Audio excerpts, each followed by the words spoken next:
তবে আমি একদিন আমার মা বাবাকে বলে ফেললাম যে আমি একজনকে ভালোবাসি, তার নাম হলো সামিরা। তখন আমার বাবা মা বললো যে কোন মেয়ে, বাসা কোথায়। তারপর আমি সবকিছু বললাম যে বাসা হলো কুড়িগ্রাম ধল্লা ব্রিজের ওখানে, তুমি চলো একদিন দেখে আসবা। তখন আমার বাবা বললো ঠিক আছে একদিন যাব।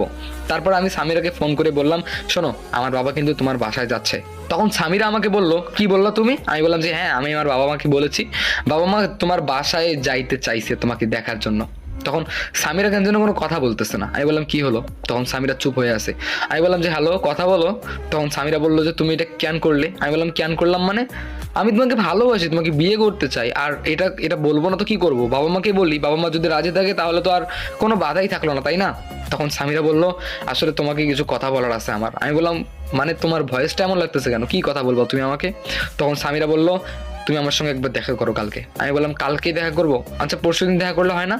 তখন সামিরা বললো যে কেন পরশুদিন কেন? আমি বললাম আসলে কালকে আমাকে একটু যাইতে হইতো বাইরে, তো একটা কাজ আছে। তখন সামিরা আমাকে বললো ঠিক আছে পরশুদিন সকাল 8টার সময় চলে আসবা কিন্তু। আমি বললাম অত সকালে উঠতে পারবো না, 12টার সময় যাবো, দুপুর 12টা। তখন সামিরা বললো আচ্ছা ঠিক আছে। এরপরে ফোন রেখে দিলাম। তারপরে আমার মনের মধ্যে খটকা লাগতে শুরু হলো, কি ব্যাপার সামিরার ভয়েস এমন হয়ে গেল কেন?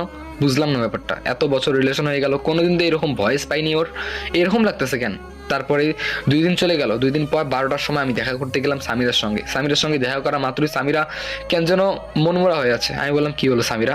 তখন সামিরা বলল আমি তোমাকে এতদিন যেগুলো বলেছি সব মিথ্যা। আমি বললাম মিথ্যা মানে? তখন সামিরা বলল আসলে আমি যে বলেছিলাম যে আমার বাবা আছে, আমি বলেছিলাম না তোমাকে যে আমার বাবা মা সবাই আছে? আমি বললাম যে হ্যাঁ। তখন সামিরা বলল আসলে আমার বাবা মা নেই। আমি বললাম নেই মানে? তখন সামিরা বলল সেদিন যেই মহিলার সঙ্গে তুমি কথা বললে তিনি হলেন আমার খালা, মানে আমার মায়ের বোন। আর আমার বাবা মা ছোটবেলায় মারা গেছে। আসলে আমি খালার কাছেই বড় হয়েছি ছোটবেলা থেকে, বাবা মার ভালোবাসা পাইনি।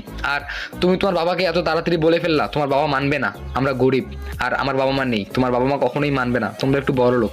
আমি বললাম যে আরে পাগলে তুমি কি বলতেছো? হ্যাঁ আমি তো তোমাকে ভালোবেসেছি ঠিক আছে, মানে আমি তো তোমাকে নিয়ে সংসার করব, অন্য কাউকে নিয়ে তো সংসার করবো না, তাই না? তুমি যদি মানুষটা ঠিক থাকো তাহলেই আনা, আর কাউকে লাগবে না। তখন সামিরার চোখ দিয়ে পানি আসতেছে। আমি বললাম শোনো কান্না করো না পাগলি, আমি তোমাকে অনেক ভালোবাসি। তখন সামিরা আমাকে জড়াই ধরলো। এরপরে আমিও সামিরাকে জড়াই ধরলাম, বললাম যে তাহলে আমার বাবাকে পাঠাই দেই। তখন সামিরা বললো যে আচ্ছা ঠিক আছে, তবে হ্যাঁ এখন পাঠাইও না। আমি বললাম তাহলে? তখন সামিরা বললো 1 সপ্তাহ পর, আজকে তো শুক্রবার, সামনের শুক্রবার পাঠাইও। আমি বললাম যে আচ্ছা ঠিক আছে। এরপরে